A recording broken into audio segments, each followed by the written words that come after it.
everybody. I'm Bob Marone, your moderator for the Senior Moments podcast presented by the Osborne Senior Living Community in Rye and produced by Westchester Talk Radio. I will be moderating this episode with the Osborne Vice President of Sales, Krista Daniello. Krista has worked in senior living for the past 25 years, and her experience working with seniors goes far beyond her role with the Osborne. Her volunteer positions include serving as president of the Leading Age New York Retirement Housing Cabinet. She also serves on the board of directors of the Hudson Valley chapter of the Alzheimer's Association.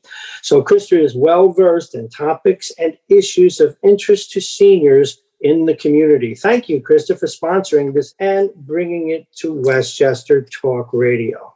Thank you so much, Bob. It's wonderful to be here, our Senior Moments podcast. And really, I think as we all know now, our goal is to provide insight into all issues that are affecting seniors. And it's not just for the Osborne, but it's really for the greater community. And our goal is to bring you topics that are regarding issues of importance to all seniors today, because we do believe that information is power. And we want to make sure that residents in our community, as well as the greater community, are prepared with issues that they might experience in their day-to-day lives and be able to provide tools for them because they might be facing things that they've never had to think about before. So, I think our topics are really relevant for our population. Now, that's terrific, Krista, and I'm sure your audience is going to find this content both interesting and valuable. Now, I know you brought a guest with you today. What is the topic of the episode and who is your guest? Today's episode is actually called Aging America, which is regarding caregiving and ageism addressed. Our guest today, we are so lucky to have her, and I'm going to thank her in advance because she's a very busy woman, as you will soon hear. But she's an expert in gerontology, and she'll be discussing both caregiving and ageism in America. So please welcome Dr. Sarah Hahn, who is Assistant Professor of Sociology and Behavioral Sciences at Mercy College. Her work and research interests focus on perceptions and attitudes towards aging, which we all know about that, right? Where the ageism comes from. And in the most private places, including people's home environment, caregiving and end of life, really some of those very special topics that are really hard for many of us to touch on. She's an author and co-author of several peer-reviewed papers published in journals such as the International Journal of Aging and Human Development, Omega, the Journal of Death and Dying in Gerontology, and her current research explores grief and bereavement of lesbians and bisexual widows. So she received her PhD in social gerontology from Miami. Dr. Hahn, welcome to our podcast. And as you see, she's very busy. So I'm so grateful that you've been able to join us today. Well, thank you so much for having me. It's very exciting to be here today. I'm glad that you're here. I actually got your information from the CEO of the Alzheimer's Association because they were so impressed by a talk that you had given not too long ago. And I guess people kept you for long after trying to ask you many questions. But I thought I'd start today's podcast by asking you a few very specific questions. The first question that I'd really love to ask is, what is the real overall impact on physical, mental, and social health of our informal caregivers? And I kind of want to preface that so people know what we mean. And by informal, I mean just not somebody that you hire. It could be anybody, a family member, a spouse, a friend, distant relative. So I'd love to get your take on that.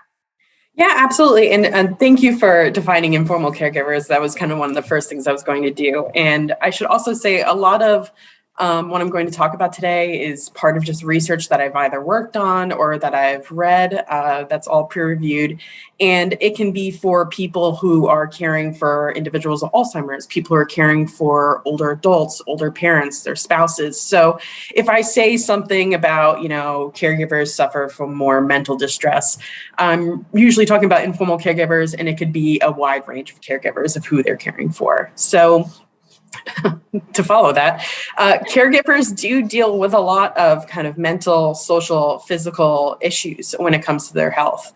If we're looking at something like mental health, informal caregivers are more likely to be depressed. They're more likely to deal with anxiety. They are dealing with a lot more stress and strain. We're seeing a lot of issues with confidence and self-efficacy. So there's a lot of problems there when it comes to this kind of difference in role.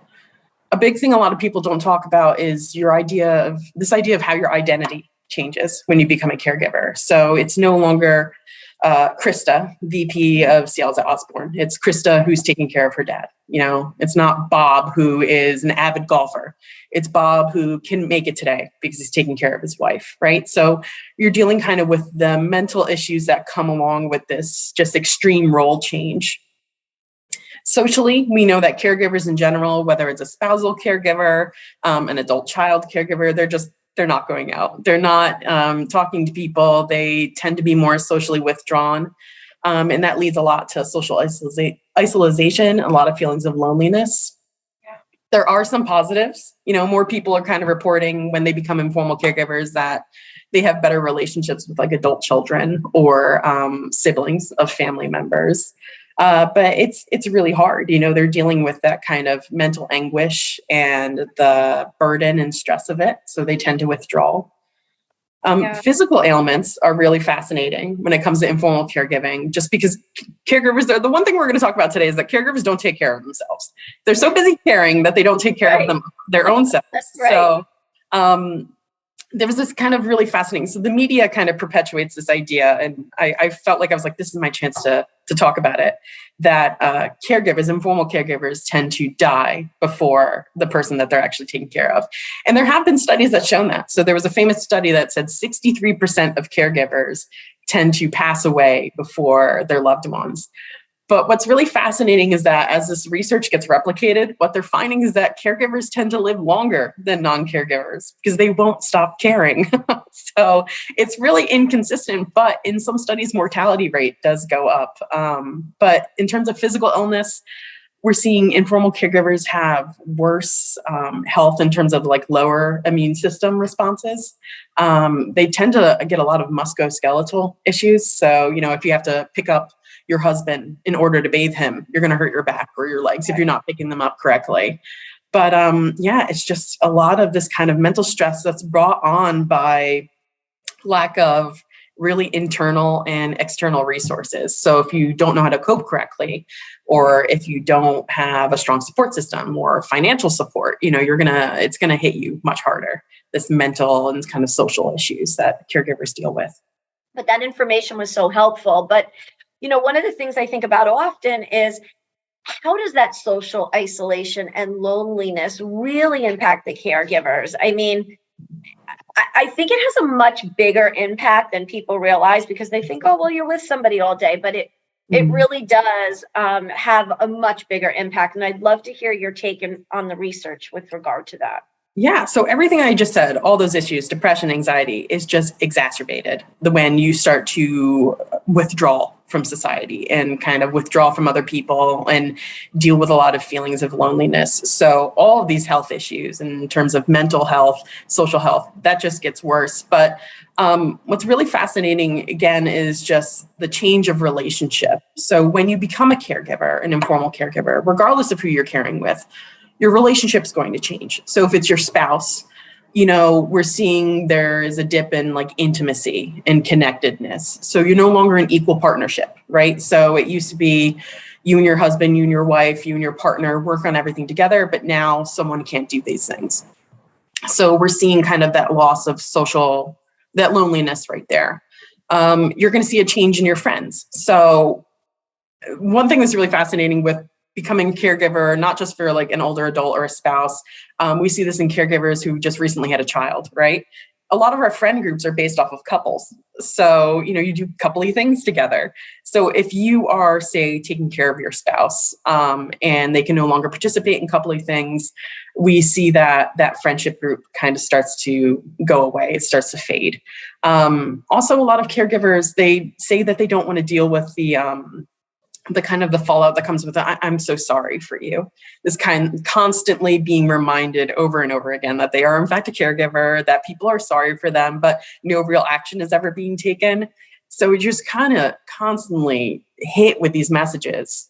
For children that are taking care of adult parents, it's a little bit of a different story because you're dealing with this relationship change in that, your parents, regardless of the relationship you always had with them, they were your parents, right? So I can think about, say, my own father, right? He's a strong guy, he's proud of me, I'm proud of him. We have such an amazing relationship. I can never picture him in that kind of frail, getting him out of bed and helping him shower.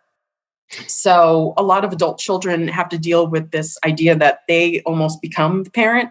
So, having to do that. So this identity shift and relationship shift, it can really impact you in a lot of negative ways. And like I said, there are positives to caregiving. I mean, a lot of people develop a more sense of self, a sense of purpose in life.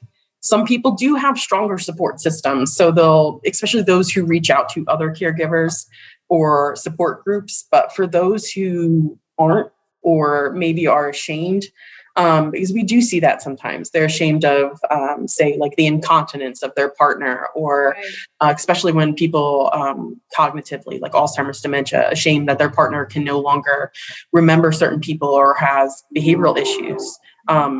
They start to withdraw, and that can really impact them overall. Right. It's coming from the other side of it, what I see when people come into different communities, there's always a sense of guilt in the beginning. But I think when you say about the identity, what I've seen on the other side is they've identified and their roles have changed dramatically, as you said. So instead of mother and daughter, it's caregiver and mom, right? And now somebody at least goes into, a community and they're like, wow, I get to be the daughter again. So, I have seen sort of the other side of that. So a lot of what you said really makes a lot of sense to me. And it's such great insight. So, how important, and I think that we really need to stress this to people, and I think your research helps, but how important is it for these informal caregivers to take care of themselves when they're so entrenched in, caring for their loved one? How can they relieve some of those responsibilities? I mean, talk a little bit about that. Yes, it is so incredibly important. Respite. That's all I can say to people. So especially, when we're looking at something like gender. So females tend to take on more what we call intensive caregiving. And this is where they help out with like the changing, the showering, bathing and showering sort of thing. A lot of kind of, giving medicine, but then they're also doing the housework. They're also preparing food, going out and food shopping, running people here and there. So as that gets bigger, as you start to take on more, you start to kind of, again, get that mental load. So because caregivers are taking on more and more, they tend to put their own care aside. So we see a lot of skipped hospital. We see a lot of skipped doctor's appointments, skipped, dates outside. So you might get invited to go somewhere, but they'll be like, I can't, I have to take care of this person. They are not sleeping. They're not taking care of themselves. The mental load is really fascinating. So I worked for my master's. I worked on a project that was looking at this idea of time and caregiving, actual time spent caregiving. So the actual time of physically like bathing your mom or going food shopping. And that allotted to about 4 hours a day. But the act of constantly thinking about caregiving, did I turn off the oven? Is dad going to turn it back on? Is mom going to wander? Is my wife going to take her medication? Is always there. So the one thing I can say is just take advantage of respite. Go to support groups. Make sure you're taking time for you. Try to get as much sleep as you can, because when we don't sleep, that's when we mess up, right? Right. You're not the best caregiver you can be if you're on a very limited kind of, fuel sort of thing. So reach out to other people. I think a lot of people in America, our society, we're very much a kind of can do, we can do this sort of attitude. And it's very about productivity and individualism. So it's not about being a burden to anyone else. And we see this with older adults all the time. They don't want to be a burden to anyone. Absolutely. So they won't ask for help. And more often than not, people are willing to help. They just need to be asked, right? And I love your thought on respite, because again, working in a community, and there's many communities out there like the Osborne that offer respite care. You don't have to stay, but guess what? You can take a break for 2 weeks, for a week, for a month, if you want to go on vacation, if and not feel guilty about it, because your loved one will be taken care of. You get a little bit of a break. And at the end of the day, I think you might be a better caregiver for it. Absolutely. When you get those breaks. So, I tell people all the time that I meet, call places in your area, because you might really be able to find some of that respite care and really even if it's you just want a week of sleep, right? To catch up, so that, you can be better prepared physically and mentally for that care. But, coming out of COVID, I think, brings a whole new element. Yeah. And I was kind of wondering with that, how did that change the caregiver tasks and approaches? And is there anything positive that has come out of that? I'll tell you what, COVID disrupted everything, right? So if you are an informal caregiver right now, or anyone for that matter, there has been a disruption to your life. We saw the services that people use being canceled, or, so adult day nurses couldn't come, you couldn't visit your loved ones in, say, a nursing home or assisted facility, anything like that. So it really put a huge monkey wrench into everything, for lack of a better phrase. But, a lot of negative things came about when it came to caregiving. So we saw, actually, research has shown a 10% increase in burnout and stress of caregivers just from the 2 years of the pandemic alone. And, people were worried about themselves getting sick, worried about their loved ones getting sick, worried about not being able to help them if they did get sick, or to, pass along a sickness. But the one good thing that did come out of COVID is that we leveraged a lot of technology. So a lot of people started utilizing Zoom, utilizing different forms of kind of technology to help people keep in touch, right? So we saw a positive movement with that. Then a lot of people were able to spend more time with their loved ones because they didn't have to go to work, or they can work remotely. So that was a positive thing. But as things slowly begin to open up more, I hope that people remember that they're there and they take advantage of them. But yeah, it was extremely hard, especially because adult day services, any forms of respite, they closed down completely. So yeah, it definitely, we saw an increase in just the psychological distress of caregivers, informal caregivers, definitely. Those are really interesting points. I really like the fact that you also brought up some positives that came out of it, because one of the things that you think of with caregivers is it's hard to get them out of the house when you're caring for somebody, for instance, with dementia. They're afraid. So being able to have the virtual visits now, which have become really so much a part of our life, has added some benefits. So there really is some benefits that we've been able to take from that. So we're nearly out of time, folks, for this episode of Senior Moments on the Westchester Radio Network.